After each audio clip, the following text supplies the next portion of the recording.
Alat rapid test katanya sudah mulai berdatangan hari ini, tapi yang banyak ingin diketahui adalah kriteria kepada siapa rapid test ini akan dilakukan itu seperti apa, Pak? Ini adalah screening ya, screening test. Jadi ini penapisan. Oleh karena itu ini adalah bentuk lebih agresif lagi dari tracing. Oleh karena itu yang pasti akan kita prioritaskan adalah bagian dari tracing untuk mencari kasus positif yang pernah kontak dengan kasus positif yang ada. Diprioritaskan kepada orang yang sudah menjadi bagian dari tracing. Berarti kalau misalnya orang yang tidak ada gejala, itu tidak bisa, Pak, untuk dilakukan rapid test? Bukan tidak bisa, tetapi prioritas kita diarahkan ke sana. Tentunya nanti ini akan berdampak pada yang lain. Misalnya bisa saja kalau di dalam tracing itu dikatakan di kantor saya ada sekian orang, dan di antara orang itu tidak ada gejalanya, itu tetap juga kita akan lakukan screening. Oke. Dari mana saja kita memesan alat rapid test itu dan totalnya yang akan disediakan itu berapa, Pak? Kalau kita melihat kemungkinan populasi yang beresiko, ini sekitar antara 600-700 ribuan lah gitu ya. Oleh karena itu kita akan berusaha untuk memasukkan sekitar 1 juta alat pemeriksaan ini. Tentunya masuknya bertahap.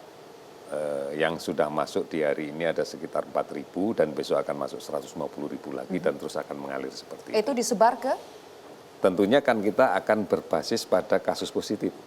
Jadi ini bukan masalah memeratakan tetapi melakukan tracing yang lebih dalam lagi pada kasus kontak. Kita tahu kalau dilihat jumlah ya tentunya DKI ini memiliki jumlah kasus positif yang jauh lebih banyak dibanding yang lainnya. Ini yang kemudian kita lakukan. Sebenarnya tujuannya satu, segera cari temukan kasus positif dan isolasi. Karena kalau tidak, ini akan menjadi sumber penularan baru di tengah masyarakat. Artinya ini sulit kita untuk memutus rantainya. Balik lagi, Pak, ini distribusinya hanya di rumah sakit. Kita kan berpikir mungkin akan seperti Korea Selatan yang sampai ada 500 titik pengetesan secara massal, ada drive-thru-nya. Apakah akan seperti itu? Jadi ini kan berbasis dari data rumah sakit. Bukan berarti terus dibawa ke rumah sakit. Alatnya yang bergerak menuju ke lokasi. Jadi alatnya yang akan alatnya yang bergerak. Karena sangat simpel pelaksanaannya kan hanya diambil dari darah yang sedikit saja kemudian dilakukan tes. Jadi tes itu akan dilakukan di mana, Pak? Bisa mobile. Perkantoran, bisa atau datang ke rumah-rumah bisa bergerak itu? Di rumah pun bisa. Karena hanya diambil darah sedikit, dimasukkan ke alat itu, kemudian tambahin cairan, kita bisa melihat langsung. Akurasinya, Pak, yang saya tahu rapid test ini kan berbeda dari Korea Selatan.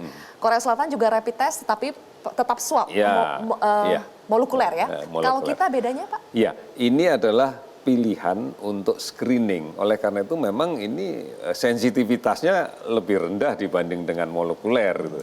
Tetapi bukan berarti bahwa tidak memiliki makna kan. Karena semua kasus yang positif kita dapatkan dalam kepentingan klinis tentunya akan kita cross-check ulang dengan pemeriksaan molekuler. Kita akan melakukan rapid test, tapi kalau kita lihat keadaannya di RSPI Sulianti Saroso, yang rujukan saja Pak, sekarang stoknya, tenaganya, APD-nya, maskernya, itu bagaimana pemerintah akan mencukupinya Pak? Jadi skenarionya itu sudah jelas ya. Tahap pertama yang harus kita lakukan adalah bagaimana kita mengedukasi masyarakat tentang social distancing dulu. Jadi ini kan upaya untuk mengurangi. Setelah itu, maka jilid keduanya adalah bagaimana self isolation itu kita lakukan.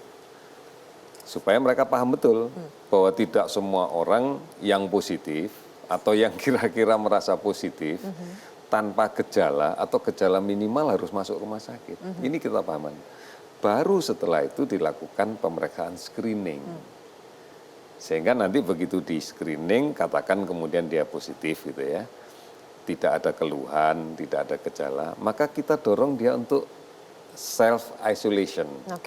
Jadi dilakukan ke sana. Nah, baru yang kemudian diindikasikan memerlukan layanan rawatan rumah sakit, dimasukkan ke rumah sakit. Tapi yang self-isolation aja Pak Yuri, seperti tadi kisah teman kami, tidak semuanya didatangi oleh petugas dari Dinas Kesehatan. Inilah yang harus kita rubah, karena kan bukan hanya mengedukasi pasiennya kan, juga mengedukasi sistemnya.